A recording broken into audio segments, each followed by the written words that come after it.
இன்றைக்கு நாம் தியானிக்க போகிற ஒரு வார்த்தை நீதிமொழிகள் 27ஆம் அதிகாரம் 8ஆம் வசனம்.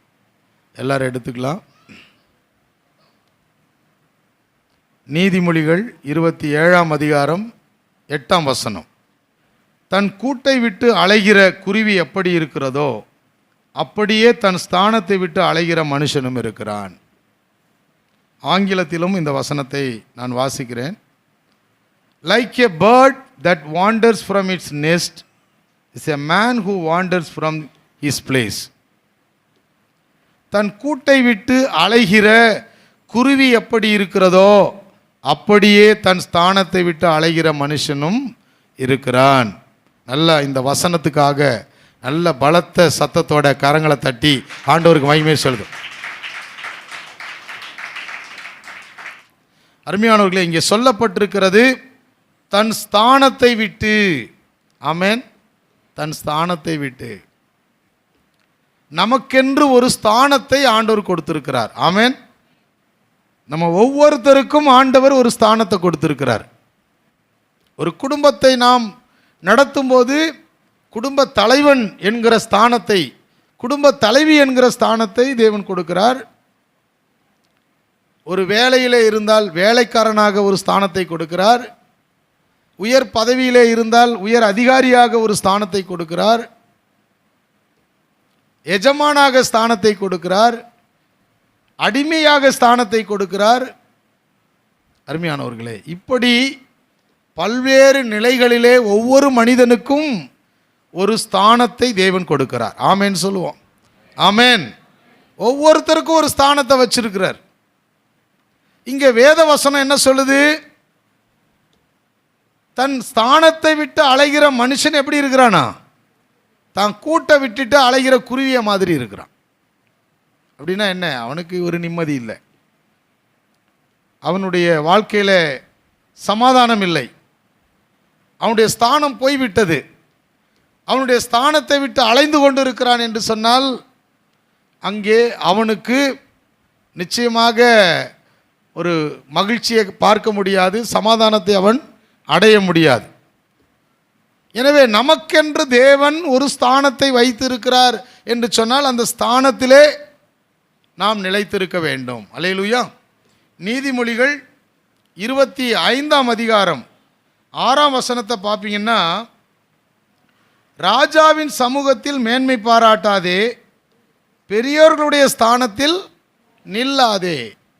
பெரியவங்க ஸ்தானத்துக்கு ஏறி போவாதே. ஸோ தேவன் நடத்துவார். இன்றைக்கு ஒருவேளை தலைவராக இருப்பவர்களெல்லாம் யார்? ஏற்கனவே ஒரு தொண்டனுடைய ஒரு வேலைக்காரனுடைய ஸ்தானத்தில் இருந்தவர்கள் தான். ஆமென். உண்மையா இல்லைங்களா? இன்றைக்கு தலைவராக இருக்கிற அநேகர், இன்றைக்கு தலைவனாக இருக்கிற அநேகர் அந்த ஸ்தானத்தை பெறுவதற்கு முன்பு எங்கே இருந்தாங்க? எங்கே இருந்தாங்க? தொண்டன் என்கிற ஸ்தானத்தில் உட்கார்ந்துருந்தாங்க. ஒரு சேவகன் அல்லது ஒரு வேலைக்காரனாக அந்த ஸ்தானத்திலே அவர்கள் நிலைத்திருந்து தான் அடுத்த ஸ்தானத்துக்கு வந்திருக்கிறாங்க. எனவே தேவன் யார் யாருக்கெல்லாம் எந்த ஸ்தானத்தை கொடுக்கிறாரோ அந்த ஸ்தானத்திலே நிலைத்திருக்க வேண்டியது அவசியம். திருச்சபைக்கு இந்த வார்த்தைகள் மிகவும் முக்கியமானது. திருச்சபை மக்களுக்கு இந்த வார்த்தைகள் மிகவும் கவனிக்கப்பட வேண்டியது. இந்த வசனம் என்ன சொல்லுகிறது?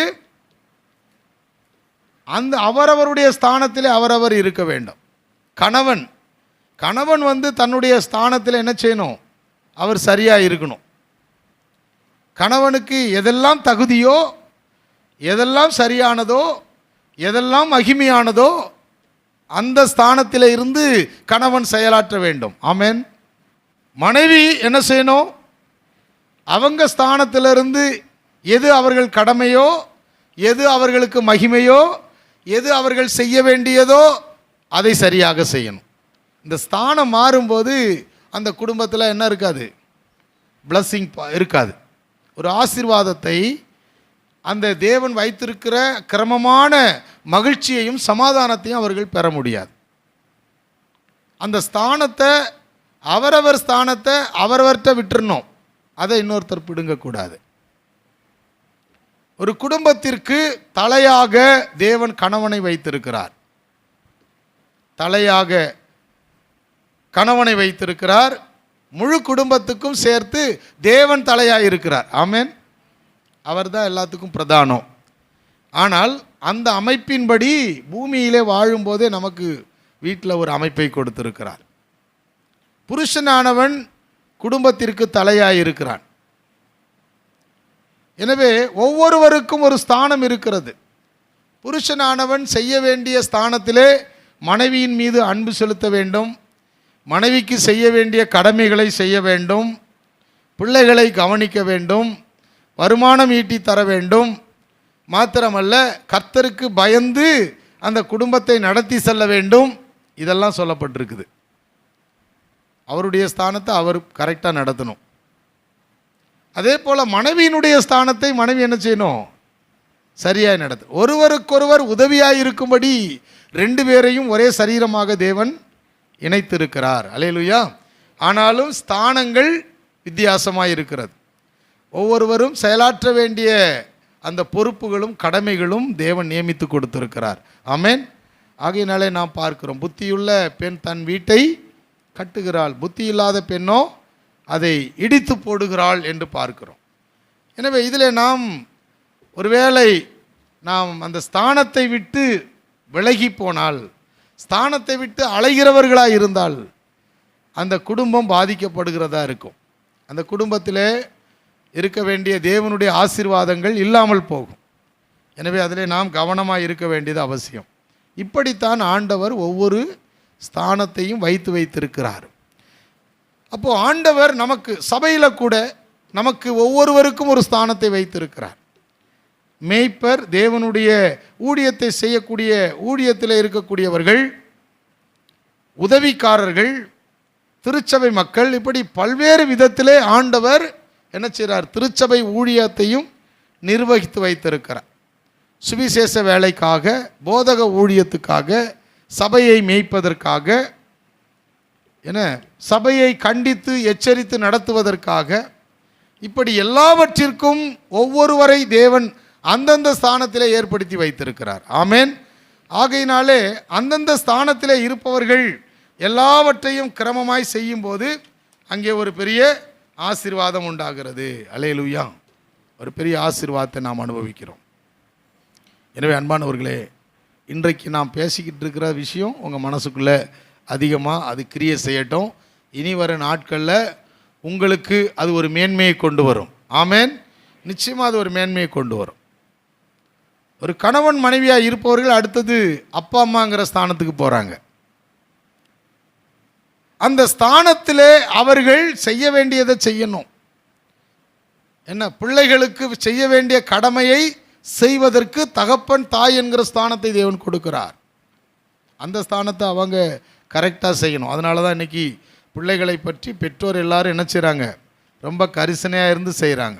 அதே பெற்றோர் வயசான உடனே அந்த பிள்ளைகளுக்கு திருமணம் செய்து முடித்த பிற்பாடு எந்த பிள்ளைகள் நன்றாக வாழ வேண்டும் என்று முயற்சி எடுத்தார்களோ, எந்த பிள்ளைகள் நல்லா இருக்கணும்னு நினச்சாங்களோ, உழைச்சாங்களோ, கடமையை செய்தாங்களோ, அந்த ஸ்தானத்தை நிறைவேற்றினார்களோ, அதே பெற்றோர் பிற்காலங்களிலே அநேகர் என்ன பண்ணுறாங்க?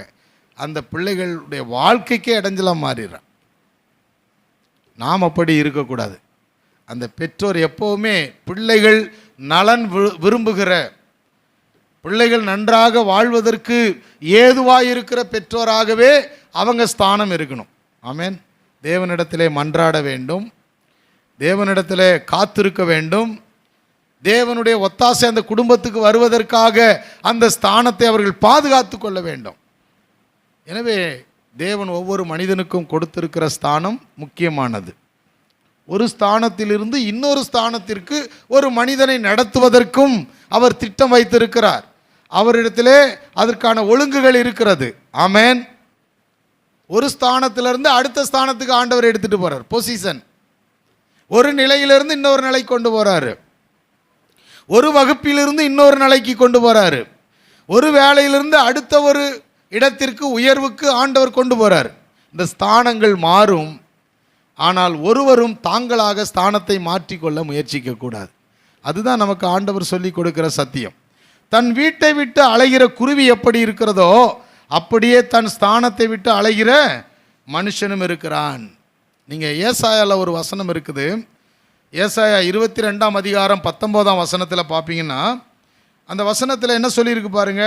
உன்னை உன் நிலையை விட்டு துரத்தி விடுவேன், உன் ஸ்தானத்திலிருந்து நீ பிடுங்கி போடப்படுவாய் என்று கர்த்தர் சொல்றார். எல்லாம் அந்த வசனத்தை கவனிங்க. அது முன்னால் இருக்கிற வசனங்களும் பின்னால் இருக்கிற வசனங்களும் நீங்கள் படிச்சுக்கோங்க, நல்லா கவனிங்க. ஒரு ஸ்தானத்தை தேவன் கொடுக்கிறாரு. அந்த ஸ்தானத்தில் நாம் ஒழுங்காக இல்லைன்னா அதை என்ன செய்திருவார்? பிடுங்கி போடுவாருங்க. இது போன்று ஒரு வார்த்தையை தேவன் சொல்கிறார் அப்படின்னா அதை நாம் சிந்திக்கணும். அந்த வார்த்தையை குறித்து நன்றாக புரிந்து கொள்ள வேண்டும். எனவே அன்பானவர்களே, தேவன் உங்களுக்கு என்ன ஸ்தானத்தை கொடுத்திருக்கிறாரோ அந்த ஸ்தானத்தை நீங்கள் ஏனோ தானோவென்று விட்டுவிட்டு என்ன ஒரு கூட்டை விட்டு அலைகிற குருவியை போல அலைவீர்கள் என்று சொன்னால் உங்களுக்கு என்னாகும்? அந்த ஸ்தானம் ஒரு நாள் பிடுங்கப்பட்டு போகும் என்பதுதான் கர்த்தர் சொல்லுகிற வார்த்தை. தேவன் அதைத்தான் சொல்லுகிறார். அப்போ தேவன் கொடுத்திருக்கிற ஸ்தானமாக எந்த ஸ்தானமாக இருந்தாலும் அந்த ஸ்தானத்தை, அந்த பொசிஷனை, அந்த இடத்தை நீங்கள் பாதுகாத்து கொள்ள வேண்டும். நிச்சயமாக நமக்கு புரிஞ்சுக்க முடியும். ஏன் இப்படி ஆண்டவர் செய்வார்? நாம் செய்யலையா? ஒருத்தரை ஒரு வேலைக்கு நியமிக்கிறோம், அந்த வேலையை அவர் சரியாக செய்யலைன்னா என்ன பண்ணுவோம்? அவரை அங்கேருந்து எடுத்துகிட்டு வேற ஒரு ஆளை என்ன செய்வோம்? நம்ம போடும். நாமே இப்படி செய்யும்போது ஆண்டவர் செய்ய மாட்டாரா? அப்போ ஆண்டவருடைய வார்த்தை நமக்கு சொல்லுகிறதை குறித்து நாம் எச்சரிக்கையாக இருக்க வேண்டும். எனக்கென்று ஒரு ஸ்தானத்தை கொடுக்கும்போது அந்த ஸ்தானத்தை விட்டுட்டு நான் இன்னொரு ஸ்தானத்தில் போய் நிற்கக்கூடாது. நீதிமொழிகள் 25:6 வாசித்தோம்ல, அங்கே என்ன சொல்லியிருக்குது? பெரியோர்களுடைய ஸ்தானத்தில் நில்லாதே. உனக்கு இருக்கிற ஸ்தானத்தை விட்டுட்டு நீ போய் இன்னொருத்தருடைய ஸ்தானத்தில் நிற்காத. அந்த இடத்திற்கு நீ போக வேண்டிய காலம் வரும்போது கர்த்தரே கொண்டு போவார். ஆமென். அப்போ புரிந்து கொள்ள வேண்டிய விஷயம் என்ன தெரியுமா? எனக்குன்னு ஒரு ஸ்தானத்தை தேவன் கொடுத்திருந்தால் அந்த ஸ்தானத்தில் நான் பொறுமையோடு நிலைத்திருக்க வேண்டியது அவசியம். என்ன, சில பேர் அந்த ஸ்தானத்தை விட்டுட்டு ஓடுவாங்க. என்ன ஸ்தானம் நமக்கு கொடுக்கப்பட்டிருக்கிறதோ அந்த ஸ்தானம் அதனுடைய வேலையை செய்யும். அருமையானவர்கள், அதுக்குரிய கணத்தையும் தேவன் கொடுக்கிறவராய் இருக்கிறார். ஏசாயா தீர்க்க தரிசன புஸ்தகம் 14ஆம் அதிகாரம் அதில் 12ஆம் வசனத்திலிருந்து வாசிக்கிறேன் பாருங்க. அதிகாலையின் மகனாகிய விடிவெள்ளியே, நீ வானத்திலிருந்து விழுந்தாயே, ஜாதிகளை ஈனப்படுத்தினவனே, நீ தரையிலே வெட்டப்பட்டாயே. நான் வானத்துக்கு ஏறுவேன், தேவனுடைய நட்சத்திரங்களுக்கு மேலாக என் சிங்காசனத்தை உயர்த்துவேன். வடபுறங்களில் உள்ள ஆராதனை கூட்டத்தின் பர்வதத்திலே வீற்றிருப்பேன் என்றும், நான் மேகங்களுக்கு மேலாக உன்னதங்களில் ஏறுவேன், உன்னதமானவருக்கு ஒப்பாவேன் என்றும் நீ உன் இருதயத்தில் சொன்னாயே.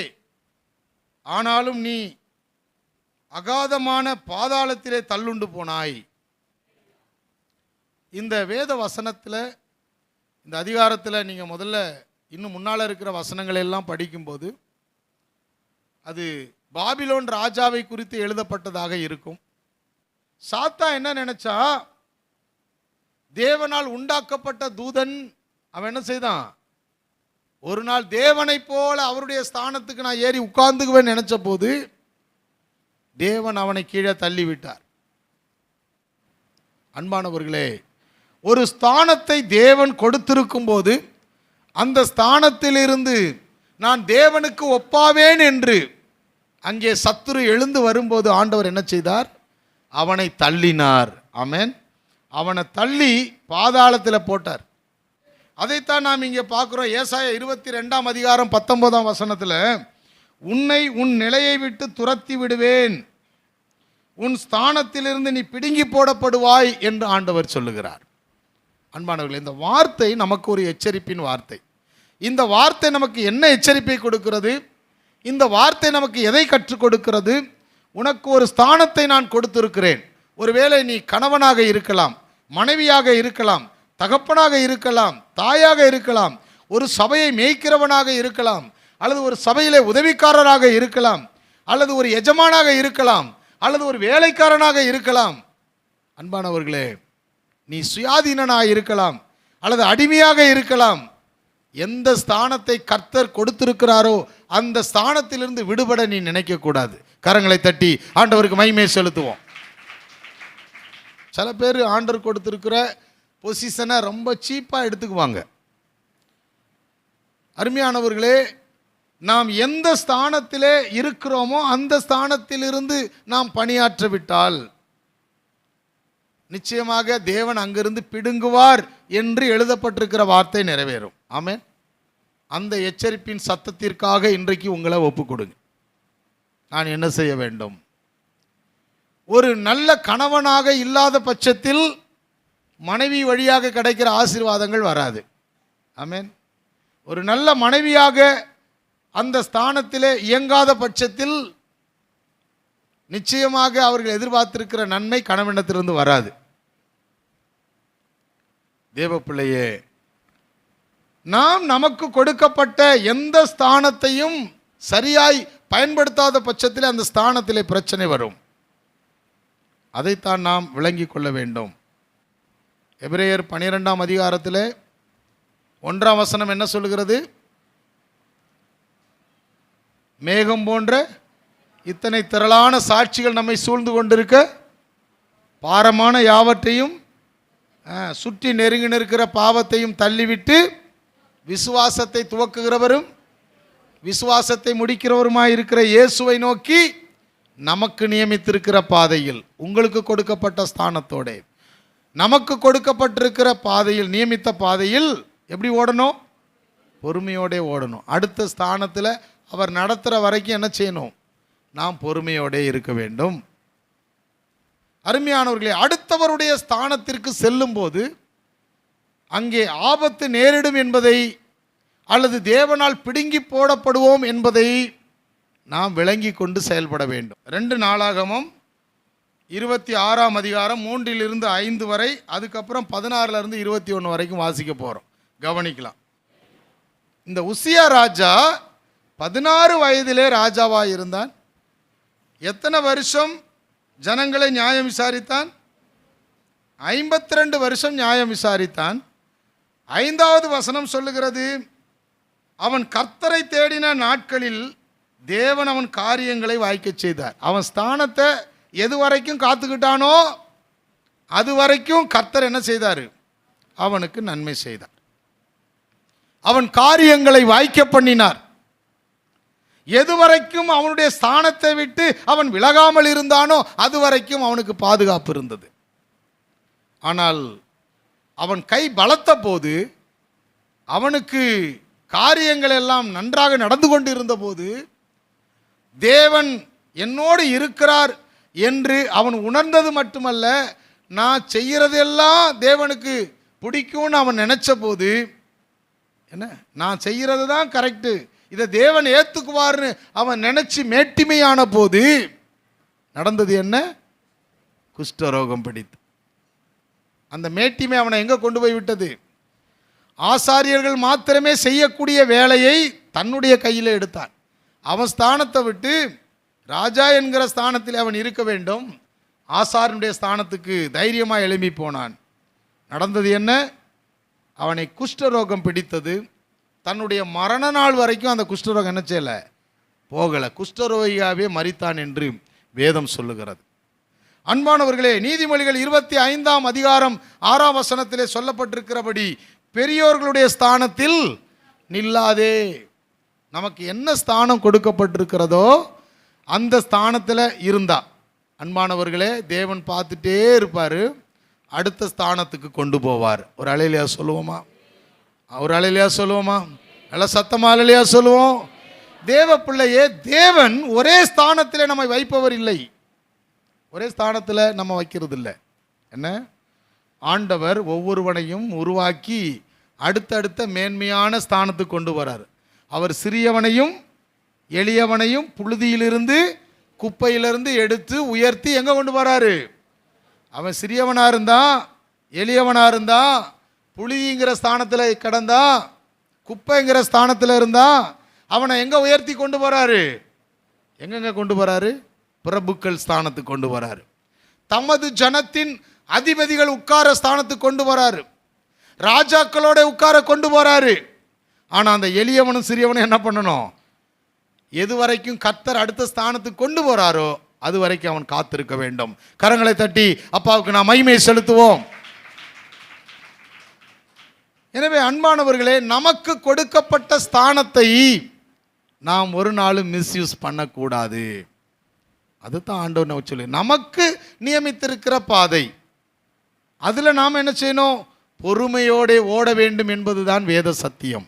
சில நேரங்களில் மனைவி எழுந்து கணவனுடைய ஸ்தானத்திலே நின்று கொள்வார்கள். எந்தெந்த காரியத்தில் தேவனுக்கு மகிமையை செலுத்த வேண்டுமோ அந்த காரியத்தில் தேவனுக்கு மகிமையை நீங்கள் செலுத்த தவறிவிட்டால் நீங்கள் நிச்சயமாக உங்களுக்கென்று நியமிக்கப்பட்ட அந்த ஆசீர்வாதங்களை சுதந்தரிப்பது கடினமாக இருக்கும். தேவன் ஒரு நாளும் ஒழுங்குகளை மீறி வருபவர்களுக்கு நன்மை செய்வர்கள் அல்ல. அல்லேலூயா. அவர் நன்மை செய்ய மாட்டார். அன்பானவர்களே, நம்முடைய ஸ்தானத்திலே நாம் நிலைத்திருக்க வேண்டியது அவசியம். என்னுடைய ஸ்தானத்தை விட்டு நான் அலைந்து திரிவது தேவனுக்கு பிரியமல்ல. எனவே அன்பானவர்களே, தேவன் ஒவ்வொரு மனிதனுக்கும் ஒரு ஸ்தானத்தை கொடுத்திருக்கிறார் என்று சொன்னால் அந்த ஸ்தானத்தை பாதுகாத்து கொள்ள வேண்டிய பொறுப்பு நமக்கு இருக்கிறது. வேத சத்தியங்கள் நமக்கு எதை கற்றுக் கொடுக்கிறது? என்னுடைய ஸ்தானத்திலே நான் நிற்காவிட்டால், என்னுடைய ஸ்தானத்தை நான் பாதுகாத்து கொள்ளாவிட்டால் நிச்சயமாக அது எனக்கு கண்ணியை வருவிக்கும். அது எனக்கு ஆபத்தை கொண்டு வரும். அது என்னை பாவத்திலே தள்ளும். அது எனக்கு தண்டனையை கொண்டு வரும். ஏசாயா 22:19 தேவன் சொல்லுகிறபடி ஆகும். அங்கே என்ன சொல்லியிருக்கிறார்? உன் ஸ்தானத்திலிருந்து நீ பிடுங்கி போடப்படுவாய் என்று சொல்லப்பட்டிருக்கிறது. அன்பான தேவ பிள்ளையே, அருமையான சகோதரனே, சகோதரியே, கர்த்தரை ஏற்றுக்கொண்டு அவருடைய வசனத்தை பெற்றுக்கொண்டு அவருடைய ரட்சிப்பை பெற்றுக்கொண்டு அவருடைய அபிஷேகத்தை பெற்றுக்கொண்டு ஒரு விசேஷித்த ஸ்தானத்திலே இருக்கிற நீங்கள் உங்கள் ஸ்தானத்தை விட்டு யாரோ ஒருத்தருக்காக விலகி போவீர்கள் என்று சொன்னால் திரும்பவும் அந்த ஸ்தானத்துக்கு வரும்போது அந்த ஸ்தானத்தை நீங்கள் பெற்றுக்கொள்வது கடினமாக இருக்கும். வசனம் சொல்லுகிறபடி தன் கூட்டை விட்டு அலைகிற குருவி எப்படி இருக்கிறதோ அப்படியே தன் ஸ்தானத்தை விட்டு அலைகிற மனுஷனும் இருப்பான் என்று பார்க்கிறோம். எனவே இந்த நாளிலே தேவன் நமக்கு கொடுக்கிற நாம் உணர்ந்து கொள்ளும்படியான ஒரு வார்த்தை உங்கள் மனசில் நீங்கள் அதை ஆழமாக எழுதி கொள்ளுங்க. அல்லேலூயா சொல்லுவோமா? காலத்துக்கு முன்னால் அடுத்தடுத்த நிலைகளுக்கு தேவன் நம்மை உயர்த்தி அடுத்தடுத்த ஸ்தானத்திலே கொண்டு போகும் முன்பாக நானாக எனக்கு விருப்பமானபடி ஒரு ஸ்தானத்தை தேடிக்கொள்வேன் என்று சொன்னால் உசியா அப்படி தேடிக்கொண்ட போது அவனுக்கு அது வாய்க்கவில்லை, மாறாக தண்டனை வந்தது. அதுபோல நடந்துரும். எனவே தேவன் எனக்கு என்ன ஸ்தானத்தை கொடுத்திருக்கிறாரோ அந்த ஸ்தானத்திலே நான் நிலைத்திருக்க வேண்டியது அவசியம். எனவே அன்பானவர்களே, தேவன் ஒரு மனிதனை நடத்தாவிட்டால், அவனுடைய ஸ்தானங்களை அவர் நியமிக்காவிட்டால் அது நிலைத்திருக்க முடியாது. தெரிந்து கொள்ளலாம். அன்னைக்கு பணம் இருக்கிறவங்கெல்லாம் எவ்வளோ வேலைகளை செய்கிறாங்க. பணம் இருப்பதினாலே நான் இந்த ஊழியத்தை செய்வேன்லாம் இறங்குறாங்க. வாய்ப்புகள் கிடைக்கிறதுனால இந்த ஊழியத்தெல்லாம் நான் செய்வேன்னு போகும்போது தேவன் கொடுக்கிற ஸ்தானமாக இல்லாதிருந்தால் அது வாய்க்காது. அன்பானவர்களே, நாம் விளங்கி கொள்ள வேண்டும். தேவ ஜனங்கள் ஒரு விசுவாசியாக இருக்கும்போது அடுத்த நிலைக்கு ஒரு ஸ்தானத்திலே தேவன் நடத்துவார். அந்த ஸ்தானத்தை காத்து கொள்ளும் போது, அந்த ஸ்தானத்திலே உண்மையாக இருக்கும்போது ஒரு உதவிக்காரனாக கர்த்தர் ஏற்படுத்துவார். உதவிக்காரனுடைய ஸ்தானத்தை காத்து கொள்ளும் போது ஒரு தலைவனாக கர்த்தர் ஏற்படுத்துவார். ஒரு சிறு கூட்டத்தை நடத்துவதற்கு தேவன் ஒரு மனிதனை ஏற்படுத்துவார். அந்த ஸ்தானத்தை காத்து கொள்ளும் போது ஒரு பெருங்கூட்டத்தை நடத்துவதற்கு ஒரு தலைவனாக கர்த்தர் ஏற்படுத்துவார். கரங்களை தட்டி கர்த்தருக்கு மகிமையை செலுத்துவோம். எனவே ஸ்தானங்களை நியமிக்கிறவரும் கொடுக்கிறவரும் அதை பிடுங்கி போடாமல் அதிலே பாதுகாக்கிறவரும் தேவனாகிய கர்த்தர். ஆமென். எனவே அன்பானவர்களே, வீடாக இருக்கட்டும், சில நேரங்களில் சில வயசானவங்க பிள்ளைகள் வளர்ந்த பிற்பாடு அவங்க நல்லா வாழ்ந்துட்டு இருக்கிற டைமில் அவங்கள நெருக்கி கண்ணீருள்ள வாழ்க்கையை அவங்களுக்கு கொடுத்துட்டு இருப்பாங்க. ஆண்டவர் அந்த தகப்பன் இருக்கணும்னு ஒரு ஸ்தானம் கொடுத்துருப்பார். அந்த ஸ்தானத்தை அவங்க காத்துக்க மாட்டாங்க. மாறாக பிள்ளைகள் நன்றாக வாழ்வதற்கு இடம் கொடுக்காம அவங்கள கண்ணீரோடையே நடத்துகிற பெற்றோராக உட்காந்துருவாங்க. தேவன் கவனிப்பார். இல்லாவிட்டால் என்னாகும்? அந்த ஸ்தானத்தை ஒரு நாள் கொஞ்ச காலம் ஆண்டவர் அந்த ஸ்தானத்தில் வச்சிருப்பார். அந்த ஸ்தானமானது ஒருவேளை அவர்களுக்கு ஏற்றார் போல அவர்கள் நடக்காவிட்டால் அந்த ஸ்தானத்திலிருந்து அவர் பிடுங்கி போடுவேன் என்று வாக்கு பண்ணுகிறார். ஆமென். இதை புரிந்து கொள்ளணும். இன்றைக்கும் அநேகருடைய வாழ்க்கையில் நடக்கிற ஒரு சம்பவம். தேவ பிள்ளையே, நீங்கள் பார்க்கலாம். சில நேரம் அன்பானவர்களே, இன்றைக்கு சில நெருக்கங்கள், சில மோசமான சூழ்நிலைகள் உங்களை நெருக்கிட்டு இருக்கலாம். உங்கள் ஸ்தானத்தை விட்டு இறங்கிறாதீங்க. அல்லேலூயா சொல்லுமா? நீ நல்லா புரிஞ்சுக்கணும். ஸ்தானத்தை விட்டு நீங்கள் இறங்கக்கூடாது. இருக்கிற ஸ்தானத்திலே தாழ்மையாக இருக்க வேண்டும். அல்லேலூயா. புரிந்து கொள்ளுதல்ல வித்தியாசம் வரக்கூடாது. ஸ்தானத்தை விட்டு இறங்கக்கூடாதுன்னு, அப்போ நான் ஒரு வேலையும் செய்ய மாட்டேன், எனக்கு இந்த பெரிய ஸ்தானம் கொடுத்துருக்கு, அப்படி இல்லை. ஸ்தானம் என்பது ஆண்டவர் கொடுத்திருக்கிற ஒரு கடமை, ஒரு பொறுப்பு. தேவன் நியமித்த அந்த ஸ்தானத்திலே நாம் கட்டாயமாக இருக்க வேண்டும். ஆனால் தாழ்த்த வேண்டும். ஆமென். நாம் எந்த ஸ்தானத்தில் இருந்தாலும் என்ன செய்யணும்? தாழ்மையாக இருக்கணும். அதை நாம் அந்த புரிந்து கொள்ளுதல்ல மிஸ்டேக் வந்துடக்கூடாது. என்னுடைய ஸ்தானத்தை விட்டு நான் விலகக்கூடாது. ஆனால் என்னுடைய ஸ்தானத்திலே நான் தாழ்மையாக காத்திருந்து செயலாற்ற வேண்டும். அதுதான் ஆண்டவர் என்னட்ட எதிர்பார்க்கிறார். அன்பான தேவ பிள்ளையே, ஒவ்வொருவரையும் கர்த்தர் நேசிக்கிறார். ஒரு ஆள் ஆண்டவருக்கு ரொம்ப வேணும், இன்னொரு ஆள் வேண்டான்னு நினைக்கிற தேவன் அல்ல. அவர் பட்சபாதம் உள்ள தேவன் இல்லை. ஆமென். அவர் பட்சபாதம் செய்ய மாட்டார். மாம்சத்தின் தகப்பன் பட்சபாதம் காட்டலாம். ஆனால் நம்முடைய பரலோக பிதா ஒரு நாள் என்ன செய்ய மாட்டார்? பட்சபாதம் காண்பிக்க மாட்டார். எல்லாரையும் உயர்த்துவதற்கு, எல்லாரையும் மேன்மைப்படுத்துவதற்கு. ஏன்னா அவர் வசனம் அப்படி தானே சொல்லுது. சிறியவனையும் எளியவனையும் கூட என்ன பண்ணிடுவாராம்? புழுதியில் இருந்தாலும் குப்பையில் இருந்தாலும் அவர் கண்கள் எதுக்கு தான் ரெடியாக இருக்குது? அவனை மேலே கொண்டு வரணும் தான் இருக்குது. ஆனால் அருமையானவர்களே, ஸ்தானத்தை ஒருவன் மிஸ்யூஸ் பண்ணும்போது, ஸ்தானத்தை விட்டு அலையும் போது அவனுடைய வாழ்க்கையிலே சமாதானம் போய்விடுகிறது. அவன் பாவத்திற்கு உட்படுத்தப்படுகிறான். சில நேரங்கள் தண்டிக்கப்படுகிறான். ஏசாயா 22:19 சொல்லப்பட்டபடி சில வேளை சிலருடைய ஸ்தானங்கள் பிடுங்கி போடப்படலாம். அன்பான தேவ பிள்ளையே, நீங்கள் நன்றாக விளங்கிக் கொள்ள வேண்டும். ஒருவேளை நான் இந்த சபையினுடைய தற்போது இந்த சபையை மேய்க்கும்படி நான் பணிக்கப்பட்டிருக்கிறேன்.